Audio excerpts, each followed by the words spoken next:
Majesty the Queen. A one-off live spectacular with show-stopping performances from horse troops, dance groups, and music from around the world. Celebrate our Queen of many generations. The Queen's Platinum Jubilee celebration, Sunday the 15th of May at 8 on ITV and ITV Hub.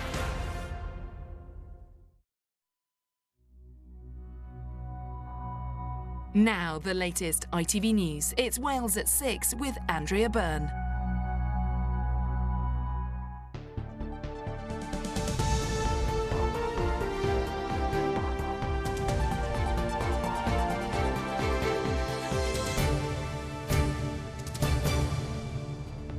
On tonight's Wales at 6. Labour celebrations, Tory commiserations as counting continues. We'll be live from communities with reaction to the local election results. I'm here in Monmouthshire, where the Conservatives have faced a major upset, a drama that tells a bigger story that's taking place across Wales. Also tonight, coping with cancer. Tass and Nick tell us why reaching out for psychological support is just as crucial as medicine. That was one of the best things I've ever done. I know it sounds dramatic, but I honestly don't think I'd be sitting here right now if I hadn't done that. Plus, fulfilling a dream from before life was changed by injury. Amanda gets into training to navigate Wales's coast path. And remembering the last invasion of mainland Britain, how this 100-foot tapestry is making history in the harbour town of Fishguard.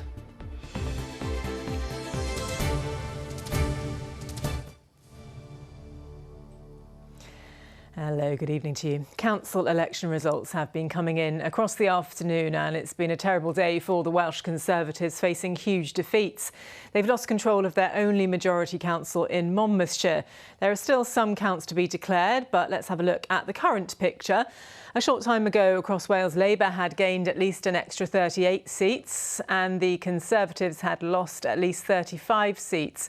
Plaid Cymru have gained 3, and the Lib Dems have gained 10 new councillors.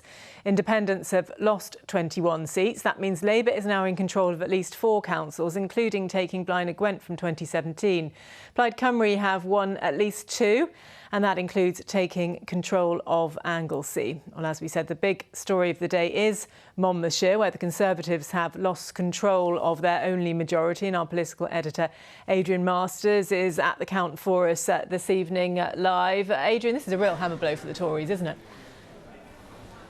It really is, and it's symbolic of something that's been happening right across the country as well. And yeah, just to reiterate what you were saying, Conservatives have been the big losers in this particular set of local elections. Labour has won back what it lost in terms of its councils, or looks like it will have done so, and kept what it had before. Plaid Cymru, as well as the 2 that you mentioned, the 2 councils where it has a majority now, looks like it might win majorities on another 2. So that will be an extremely good result for them. But here in Monmouthshire, this was a flagship for the Conservatives, symbolic of their ambition and the way that they wanted to run things. And you know what? Just now, minutes ago, a toss of a coin. A toss of a coin is what decided some of the final seats, because recount after recount had failed to give a final decision. So what had happened was officials literally threw a coin, and it was as brutal and as strict as that. What has happened then is the Conservatives have lost their majority. We'll be finding out in the next minute or so whether Labour have done enough to become the biggest party, but that in itself is a turnaround, you couldn't get any tenser, really, any more dramatic. This may have been the most dramatic count going on in Wales, but there have been lots of other dramas, as Owain Phillips now reports. The headshakes and commiserations said it all. As up and down Wales, the Conservatives saw their support crumble away.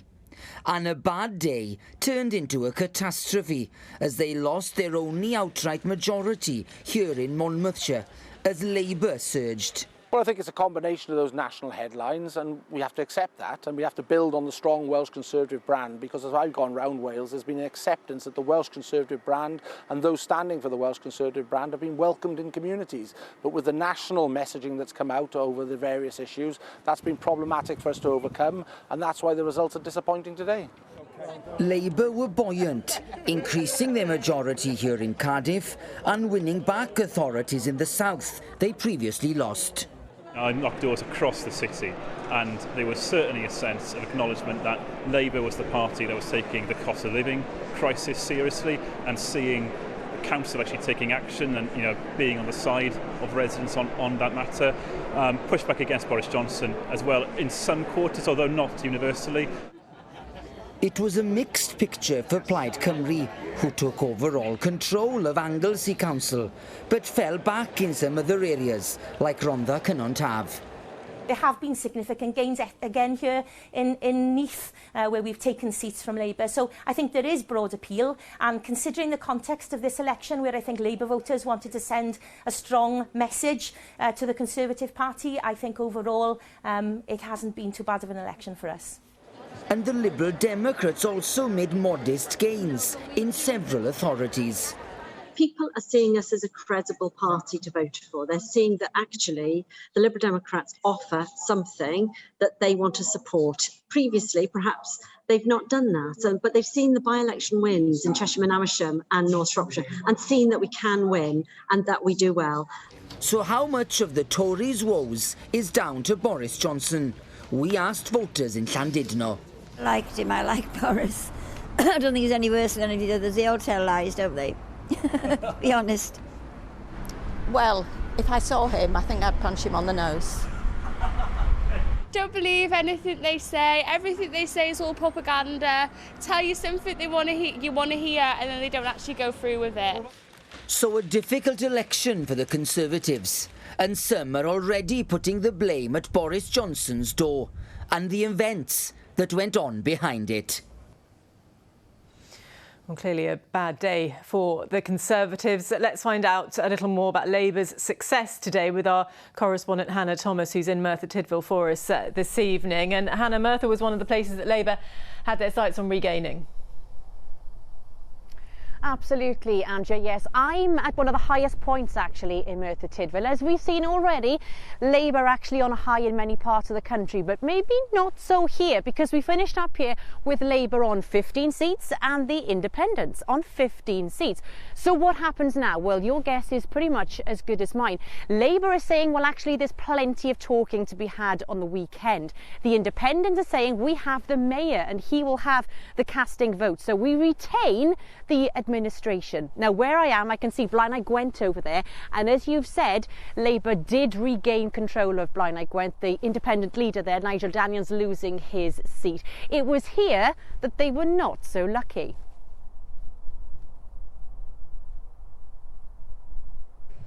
And Thomas Geraint, Independent, 1,031 votes. It was a top Labour target, but they couldn't regain control of Merthyr Tydfil, despite picking up votes elsewhere in the party's traditional Valleys heartlands. We've had a good result here in Merthyr Tydfil. We haven't quite got the control that we wanted. But should you have done that? It would have been good to have had that. It would have been good to have that. But sometimes it's the way the votes fall in the different wards. It's just the way it goes. You also lost your council leader in Caerphilly. That must have been disappointing. That was very disappointing, and that was a very local issue. But is it time to look again at voter turnout here? In much of the valleys, it was lower than 5 years ago, even though some areas had allowed voters to head to the ballot box from last weekend. Brad Cowell was one man who didn't go to the polls. I don't really look into it, so I don't feel the need to vote, if that makes sense, because I don't think I know enough about what I'm voting for. And others also stayed away. I couldn't vote really. Because even if you vote, it's just the same situation, nothing changed always. You have no trust in politicians then? Yeah, that's true, nothing to trust really. You've lost faith in politicians? Lost faith in all of our man councillors. I just thought it was a bit pointless. I felt like no matter what I did, it wouldn't be heard anyway, so... You feel like your voices have fallen on deaf ears? Yes, yeah. From tomorrow, there'll be negotiations between Labour and the Independents here in Merthyr Tydfil. The council leader was the first in local authority history to retain her seat. But what about voter apathy? Is it because people are just fed up with politicians, whether they belong to a party or whether they're independent like you? Yeah, I think there's an element of that, undoubtedly. You know, it is surprising with the low turnout. You really want people to come out and support and make that valid choice, you know, for those that they want to represent them. But I think all of the issues that we've had, perhaps from Westminster, Daily, you know, from both of the largest parties there, I think people are feeling a little bit fatigued with it, sadly. The Labour supporters are certainly not getting tired in parts of Wales tonight. These have been the scenes in much of the country as they win back some of the territory they lost 5 years ago.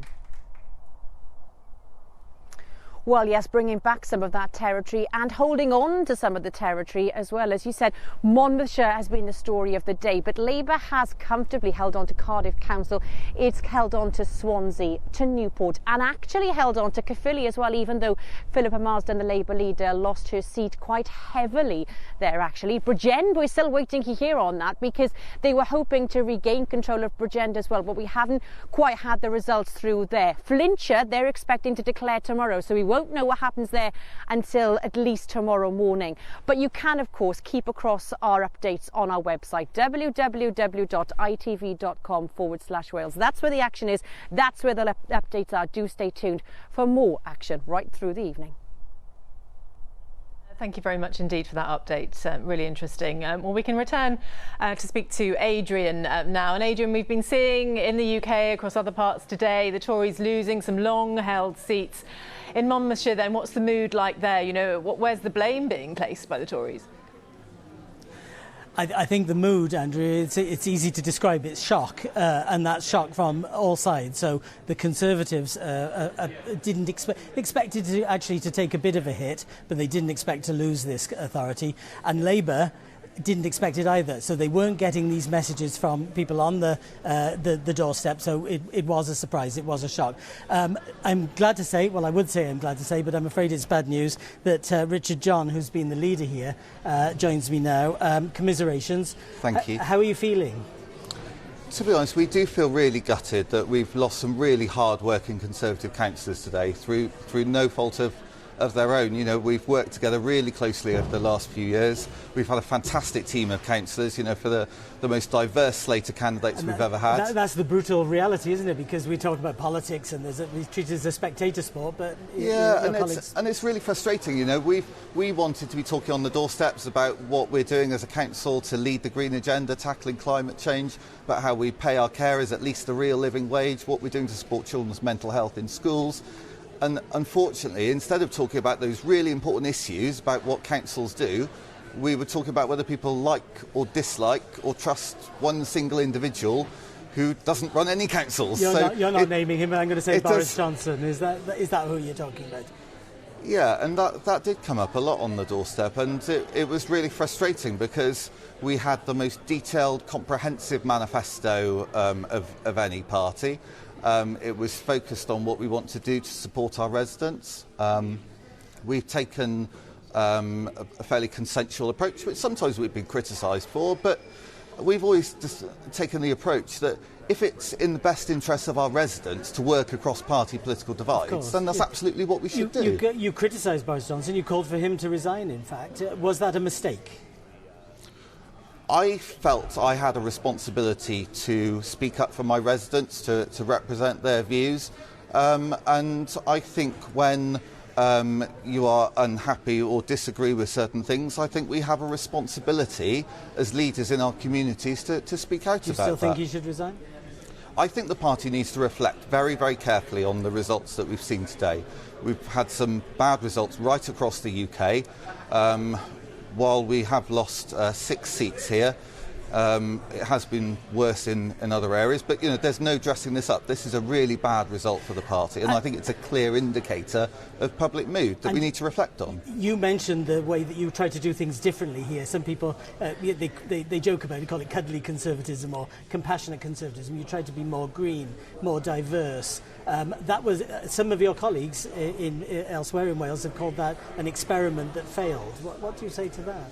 I think that's really unfair. I mean, it's not as if we've gone backwards here, yet we've had fantastic results everywhere else in Wales. In fact, we haven't done as badly here as we've done in some other areas. It's not a judgment on your style of doing things here? I don't think so. We've spent months talking to our residents about what's important to them, and that's what fed into our manifesto. And climate change is really important, so I think it's terrible for people to dismiss that as, that's a left-wing issue, or looking after people's mental health. Is that left-wing, or trying to make our councils more diverse so it's not yet another South Wales council that's just full of old men? Being diverse, that's not the ownership of left-wing parties. Richard, John, thank you very much for talking to me. Commiserations again. Thank you very very much. much. Of the evening. And that's the news here from Monmouthshire. Big drama today and very symbolic, Andrea. Adrian Masters in Chepstow with that roundup for us. Thank you very much indeed. And stay with us as we move on from those local election results. Plenty more still to come. Ruth is going to deliver the weather forecast that we all want for the weekend. Is that right? That is absolutely right, Andrea. Yes, how does sunshine and temperatures in the 20s sound to you? Well, pretty ideal if you're planning on getting out and about. Plenty of outdoors inspiration for you, including more on this beautiful little harbour with a mighty history behind it.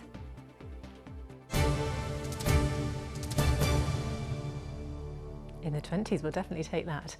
First though, face coverings will remain compulsory in health and social care settings, the Welsh Government has announced. The First Minister said it was a necessary measure to protect the most vulnerable in society as COVID case rates remain high. It comes as part of their latest review of the remaining coronavirus rules. Plaid says the move's important, but tackling health inequalities needs a concerted effort. The Welsh Conservatives say health boards should use their own rules. When Tass from Port Talbot was told that her breast cancer had returned, her and her partner Nick found they needed to reach out for more than just medical treatment to help them survive. Through a charity which offers psychological help for patients and their families, the couple were able to get the mental health support they needed to deal with some complex emotions. Maggie's, which provides the service, says almost 90% of people facing cancer have feelings of anger, guilt and helplessness. Our correspondent Dean Thomas-Welch has the story. The important milestones of Tass and Nick's relationship lovingly collected in a book. It ends with Tass's first breast cancer diagnosis in 2016. After undergoing treatment, she was given the all clear, and the couple from Port Talbot were ready to start a new chapter. But early in 2020, Tass started experiencing back pains. The cancer had returned. Initially, as I was going on, you think, this back pain's carrying on a bit now. And then it was about maybe the last week before I collapsed. I sort of just got it in my head, the cancer's back. Having the news, being stood up behind Tass, I just remember putting my hands to my mouth and just the shock, and you kind of realise how the whole future that you had visioned has suddenly changed. Tass was diagnosed with secondary breast cancer. She is undergoing treatment to stabilise her condition. As hard as it was for Tass to come to terms with the news, it was Nick who reached out to the cancer charity Maggie's for support. It was the care he received that encouraged Tass to also seek help. I remember at the time when Nick said he was seeing a psychotherapist, instantly in my mind I was like, counselling, okay. That little oomph just to grab your keys and just go to a Maggie's and just say, I need help. Even if you don't know what it is you're looking for. Like, I didn't know I was looking for a psychotherapist. I just knew I needed help, and that was one of the best things I've ever done. I know it sounds dramatic, but I honestly don't think I'd be sitting here right now if I hadn't done that. It just helped me reframe certain things in my mind into a more manageable position, more manageable place. And it's only when talking to a psychotherapist you realise what a skill it is. Maggie say almost 90% of people facing cancer have feelings of anger, guilt and helplessness. They've launched a campaign highlighting the emotions and struggles that people who care for someone with cancer face. Coping is messy. Coping involves feeling sad, feeling angry, feeling upset, feeling guilty, feeling cheated, and that's all part of what's normal, and it's absolutely normal that carers feel all of those things too. Tas and Nick say they're taking life day by day. A devoted couple whose love and support is guiding them through the toughest of journeys. Dean Thomas Welch, ITV News in Port Talbot. This week we've been celebrating a decade of the Wales Coast Path. Today we're meeting Amanda, who injured her spinal cord 8 years ago, and before her accident it was her mission to conquer all 870 miles of the path. So that's what she's going to be doing. She's already more than 100 miles round, and to complete the challenge she's travelling by trike, wheelchair and even using crutches, all in the name of charity. Isa Farfor has been to find out how the journey's going.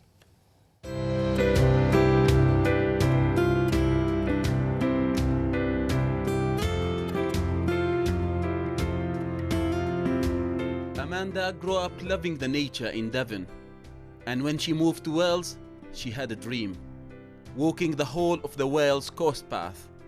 The outdoors and the outside and the coastline was always very much in my childhood. As we do, we have these visions that one day we will do something, and my vision was one day I'll walk the coast path. And then, yeah, sort of life got in the way, and I had an accident 8 years ago, which means that that became more challenging. But I really didn't want to let go of that kind of dream and vision. So hence last year I kind of thought, right, I need to get on with this and see how much I can do. How challenging is it for you? Yeah, it's not without its challenges. I mean, my aim here is to try and navigate the whole of the path, which is 871 miles. There are sections which are relatively easy for me to do, and then sections that are more challenging, and then also some sections which I know, even with the best will in the world and the determination and equipment, I'm not able to do. Amanda has a spinal cord injury caused by a cycling accident, and she is raising money for 2 charities. But also, she is hoping to inspire others to enjoy the beauty of Wales and in our hearts. Taken on the challenge for 2 spinal cord injury charities which are close to my heart, and both of which are based in Wales. The first one is Rookwood Spur, which is a charity that is set up to improve the lives of patients who are on the Welsh Spinal Cord Injuries Centre. And the second charity is Horatio's Garden, which is a national charity, but is setting up a specialist garden, again in the Welsh Spinal Injury Centre in Llandoch.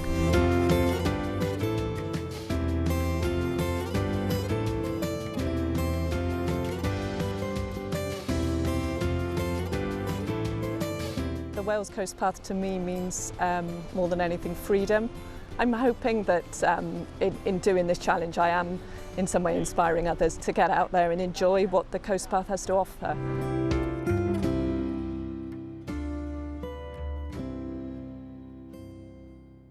Definitely inspiring. We wish Amanda the best of luck with the challenge. You're watching Wales at 6, a reminder of our top story. The Conservatives have faced huge defeats across the country today as local election results continue to come in. They've lost control of their only majority council in Monmouthshire. Meanwhile, gains for Labour mean the party is now in control of at least 5 Welsh councils, and Plaid Cymru have won at least 2. Still to come on the ITV Evening News. Local election results are still coming in. We'll have the latest on what's happening where you are. Labour made gains in historically safe Conservative London boroughs, but have they done well enough outside of the capital? We'll have all the details. Well, any joy for the Labour leader was dampened as Durham police say they will investigate Keir Starmer over potential lockdown breaches. And Prince Andrew and Prince Harry are not invited. The Queen reveals she will be on the balcony for her Platinum Jubilee, but only the working royals will be alongside her.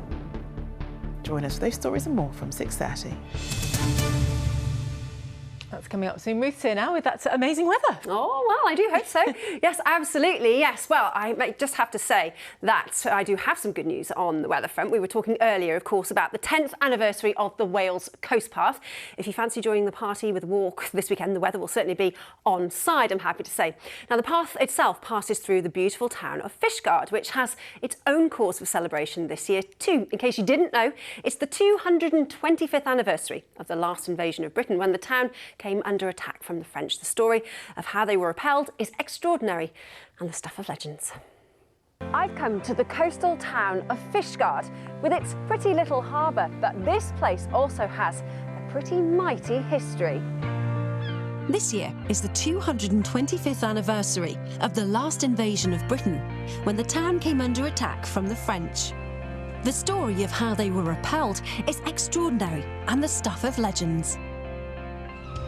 The people of this town are rightly proud of their history, and they're keen to keep it alive for generations to come. Here at the town hall, there's something really rather special. The tapestry took 4 years to make.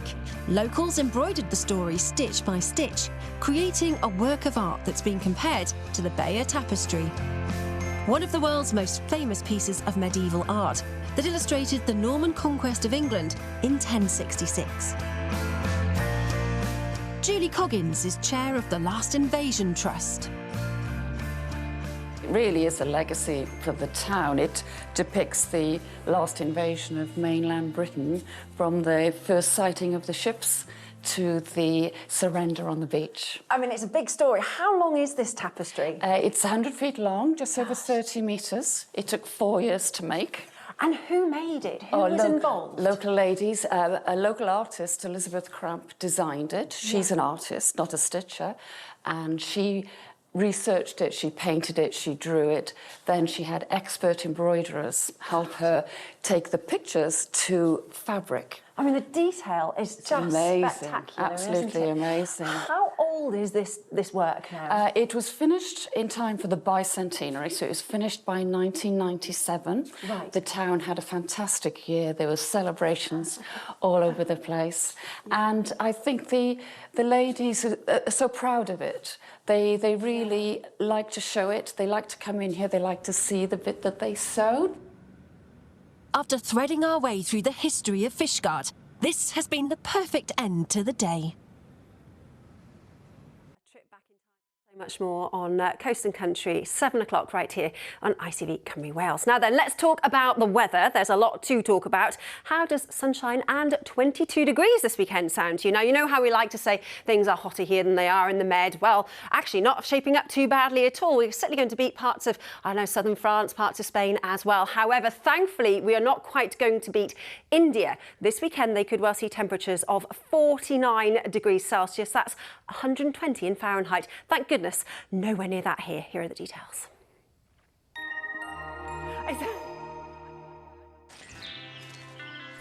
Transport for Wales. Proud sponsors of ITV Cymru Wales Weather. So the greys and the gloom today came courtesy of this little blue line here, this cold front, which thankfully will tend to disappear as we head through tonight. And then as far as your weekend is concerned, well, this is the good news I've been promising. High pressure will start to build, and that means fine, settled and largely sunny conditions with temperatures, well, what can I say? Well into the 20s. So lots to look forward to. We do, as I say, have a little bit of weather to get through first. That cold front sweeping through quite quickly. The winds still brisk, but actually into the second part of the night, those winds will start to die back, and we could see things turning just a little bit misty and murky in places, possibly a spot of drizzle where that cloud is thick enough. But we'll see lengthy clear skies developing too. A generally settled start to Saturday, and actually a mild start in many areas. The temperatures not dropping much below 9 or 10 in Celsius. That's very, very mild for the time of year. So mild and murky for many as Saturday begins, but the sunshine has got more strength now, so it'll lift that mist and murk. Again, just a little bit of high level cloud from time to time, but things are shaping up very nicely. across the board, blue sky and sunshine into the afternoon.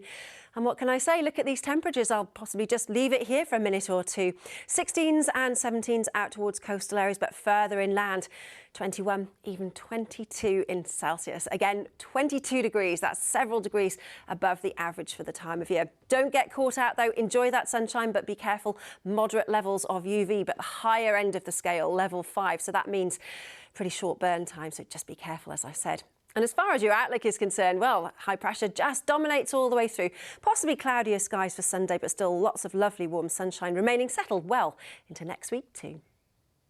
Trafnidiaeth Cymru yn falch I noddi tywyd ITV Cymru Wales. So 22 degrees, I think we can take. 49 degrees in India. Oh, no. I think that can possibly stay in India. Promises for a settled week next week as well. I heard that though. Thanks. Don't jinx it. And that's it from all of us. Hamish is back with more results for you from the local elections in the late update after the news at 10. From all of us, bye-bye.